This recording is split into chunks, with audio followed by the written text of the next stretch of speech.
बड़े अच्छे व्यक्ति हैं और मैं उनसे कहूंगा तो वो यूक्रेन युद्ध रोक देंगे, रशिया यूक्रेन युद्ध रोक देंगे। लेकिन साथियों, किसे पता था कि फ्रेंडशिप डे की पूर्व संध्या पर दोनों मित्रों के बीच में कोई तल्खी आ जाएगी। तल्खी कुछ ऐसी कि एक मित्र जो कि काफी वृद्ध भी अब हो चुके हैं, टेक्निकली भारत के अनुसार तो अब उन्हें शॉल ओढ़ने का समय आ गया है, लेकिन उन्होंने अपना गुस्सा जाहिर कर दिया है। मित्र जो उनकी लगातार बात नहीं मान रहे थे, दैट इज व्लादिमीर पुतिन, उनको धमकाते हुए इन्होंने अपनी तरफ से सबमरीन रवाना कर दी हैं। हेडलाइंस बन रही हैं, Trump moves nuclear submarine after x Russian president comment. अब ये कहानी क्या है कि भाई एक्स रशियन प्रेसिडेंट कौन है? क्या ट्रंप पुतिन से बात नहीं कर रहे? क्या किसी और से बतियाने लग रहे थे? क्या कुछ ऐसा ही लग रहा है, क्योंकि हेडलाइन कह रही हैं कि उन्होंने पुतिन से तो मित्रता बचा के रखी है, लेकिन जिस व्यक्ति के बयानों से वो एकदम तिलमिला गए हैं उनका नाम है दिमित्री मेदवेदेव, जिन्हें आप तस्वीर में फिलहाल देख रहे हैं। आप हैं फॉर्मर रशियन प्रेसिडेंट, लेकिन ट्रंप को इन्होंने इतना खोंच दिया कि ट्रंप से रहा नहीं गया। पेस मैसेंजर ऑफ पीस कहलाने वाले ट्रंप इतने आग बबूला हो गए कि जो ये कहने को तैयार हुआ करते थे कभी कि बाइडेन काल में तृतीय विश्व युद्ध होने ही वाला था, ये तो मैं आया और दुनिया में युद्ध रुकने लगे, अचानक वो खुद युद्ध के लिए उकसावे की स्थिति में आ गए। किसके कहने पर?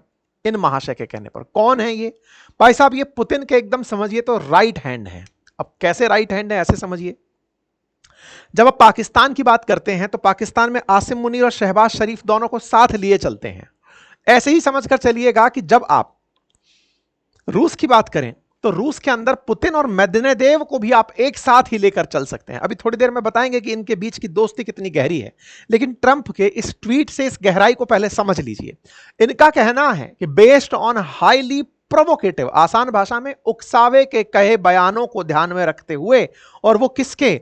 Farmer president of Russia Dmitry Medvedev, who is now deputy chairman of Security Council of Russian Federation, I have ordered 2 nuclear submarine to be positioned in the appropriate regions। देखिए, सबमरीन को बता के नहीं भेजा जाता है कि कहां भेजा जा रहा है। अब रूस चूंकि इतना बड़ा क्षेत्रफल रखता है तो किसी भी तरफ से अगर भेजा जाए, बस ये नहीं बताया जा रहा है कि किधर से भेजा गया है, एप्रोप्रिएट रीजन्स में इसे भेज दिया गया है। Just in case these foolish and inflammatory statements are more than just that, words are very important. देखिए, मैं आपसे पहले भी कहता आया हूं, ट्रंप केवल बातूनी आदमी हैं, बयान वीर हैं, और ऐसे में उन्हें बयान ही परेशान करते हैं। मोदी जी का संसद में बयान परेशान किया, भारत ने उसे टैरिफ के रूप में देख लिया। ऐसे में दिमित्री मेदवेदेव का बयान परेशान किया, बयान से परेशान हुए और परेशान होकर के सबमरीन भेज दिए। भूल गए कि मैं तो यार अभी पीस के लिए नोबल लेने की मांग कर रहा था। ये नोबल पीस मांगने वाला जो व्यक्ति है अचानक सबमरीन भेजने के लिए तैयार हो जाता है, इतना उकसावे में आ जाता है। कहता है, words are very important and can often lead to unintended consequences. I hope this will not be one of those instances. Thank you for your। तो भाई साहब, उकसावे की बात। अच्छा, उकसावे से मैं आपको याद दिला दूं, ये पहली दफा नहीं है कि अमेरिका और रशिया एक दूसरे के सामने उकसावे के तहत आमने सामने आ गए हों। इतिहास रहा है। क्यूबन क्राइसिस पर हमने ऑलरेडी वीडियो डाल रखा है, टीम से कहूंगा कि वो सजेशन में डाल दे उसे। लेकिन क्यूबा का क्राइसिस भी कभी ऐसे ही हुआ था, और कभी और डिटेल में इसे विषय में हम लेकर आएंगे। होता है, अमेरिका और रशिया एक दूसरे के साथ आमने सामने आए हैं, लेकिन वो कभी सामने का मतलब यह नहीं हुआ कि एक दूसरे पर गोला दाग दिए। वो थर्ड पार्टी के अंदर जाकर घुसते थे और वहां झगड़ा करते थे।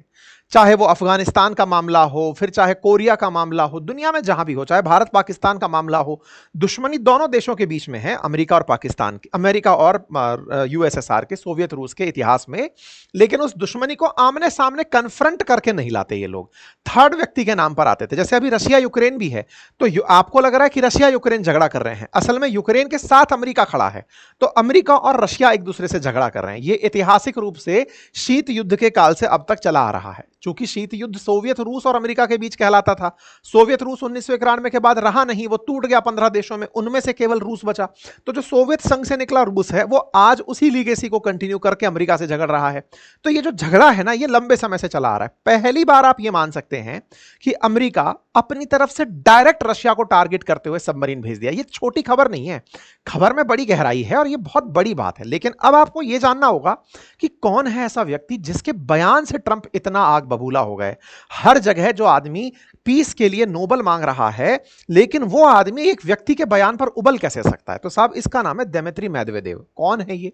साहब दिमित्री मेदवेदेव होने को तो रूस के पूर्व राष्ट्रपति हैं, पूर्व प्रधानमंत्री हैं, फिलहाल डेप्यूटी सेक्रेटरी काउंसिल में है, ये डिप्टी हैं सिक्योरिटी काउंसिल के अंदर।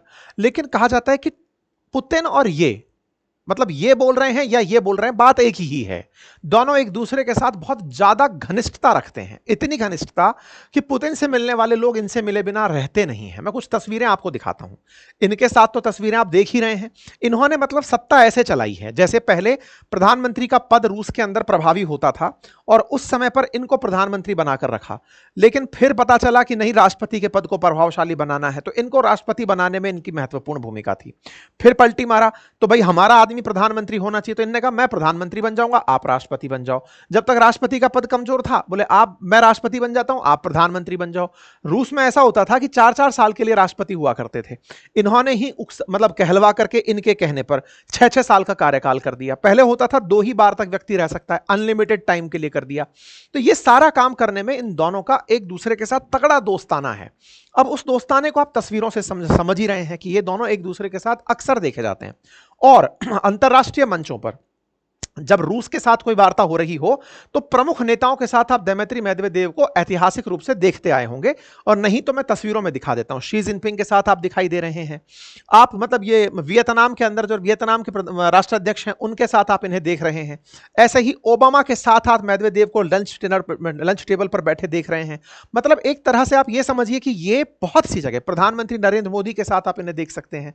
मतलब 2014 में प्रधानमंत्री नरेंद्र मोदी और इनकी मुलाकात की तस्वीर बाकायदा गवर्नमेंट ऑफ रशिया ने साझा की थी।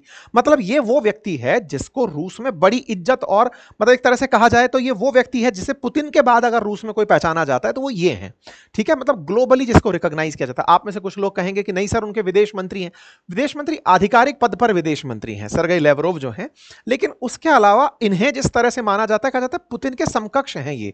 पुतिन इनके साथ शैडो चलते हैं, मतलब इनको ये कभी कभी कभी वो इनको, तो एक दूसरे को साथ लिए चलते रहते हैं। ठीक है, ये एक तस्वीर 2017 की है जिसमें दिमित्री मेदवेदेव आपको ट्रंप के पुराने कार्यकाल में दिखाई दे रहे हैं। मतलब आप इस तस्वीर से अंदाजा लगा सकते हैं कि यह आदमी छोटा आदमी नहीं है। ठीक है, इनका ट्विटर ज्वाइन करना ट्विटर वालों के लिए एक बड़ी खबर था जब इन्होंने ट्विटर पहली बार ज्वाइन किया था। ठीक है, ये 2010 की खबर है जब इन्होंने ट्विटर ज्वाइन किया था। तो ऐसे में रशियन मेदवेदेव पुतिन को लगातार सपोर्ट करते आए हैं, यही इनका पूरा प्रोफाइल है। आपका अगर कार्यकाल दिखाया जाए तो आप 2000 से लेकर 2008 से लेकर 12 तक आप रूस के राष्ट्रपति रह चुके हैं। जब आप रूस के राष्ट्रपति थे उससे पहले पुतिन थे और उसके बाद पुतिन थे, तो ये सीटें एक्सचेंज करते थे। पुतिन 8 साल तक रहे, 8 साल के बाद बन नहीं सकते थे तो इनको बनाया। इन्होंने आकर कहा कि अगला जो राष्ट्रपति बनेगा वो 6 साल के लिए बनेगा और अनलिमिटेड काल के लिए बनेगा, तो इन्होंने ही इनके लिए राह प्रशस्त की थी। तब से लेकर पुतिन अब तक सत्ता में बने हुए हैं। ठीक है, मतलब मेदवेदेव ही पुतिन को 6 साल का राष्ट्रपति का जो कार्यकाल है वो दिलवाने वाले व्यक्ति रहे और खुद उस समय प्रधानमंत्री बनकर बैठ गए। तो इस तरह से दोनों के बीच की केमिस्ट्री आप समझ सकते हैं। अब सवाल आता है कि साहब इतनी सारी बातें हो गई तो अल्टीमेटली अब कलेश है क्या, जिसके चलते ट्रंप को यह लिखना पड़ गया कि मैं दिमित्री मेदवेदेव की बात से उकसावा मानते हुए अपनी तरफ से सबमरीन भेज रहा हूं रशिया के अंदर, रशिया के आसपास के क्षेत्रों में बिना बताए। और आपको थोड़े दिन पहले अगर याद हो तो इन्होंने रशिया और इंडिया को साथ में लेते हुए कहा था कि ये दोनों डेड इकोनॉमी हैं और डेड होने के लिए इंडिया और रशिया जो हैं एक साथ घुस रहे हैं। इस बात पर भी मेदवेदेव ने इनकी चुटकी ले ली थी। अब मेदवेदेव की ताजा बात बताता हूं जिससे कि ट्रंप भड़के हुए हैं। हुआ ये 28 तारीख का ट्वीट है जिसमें कि ये मेदवेदेव लिखते हैं कि Trump playing the ultimate game with Russia 50 days 10 days he should remember 2 things। देखो आपको याद हो तो पुतिन कभी भी सार्वजनिक रूप से ऐसे बयान नहीं देते जो कि, या फिर ये कहिए कि सुर्खियों में बने रहने के लिए बयान नहीं देते। वो बयान देते हैं तो वो एब्सोल्यूट स्टेटमेंट होता है, दे दिया अब ये छप गया, माना जाएगा कि यही फाइनल था। लेकिन एक आदमी ऐसा भी तो होना चाहिए ना जो कि माहौल को बनाकर रखे। तो ट्रंप की तरह ही रूस ने इन दिनों मेदवेदेव को छोड़ा हुआ है कि उधर से वो डायलॉग मारते हैं, इधर से तुम मार दो।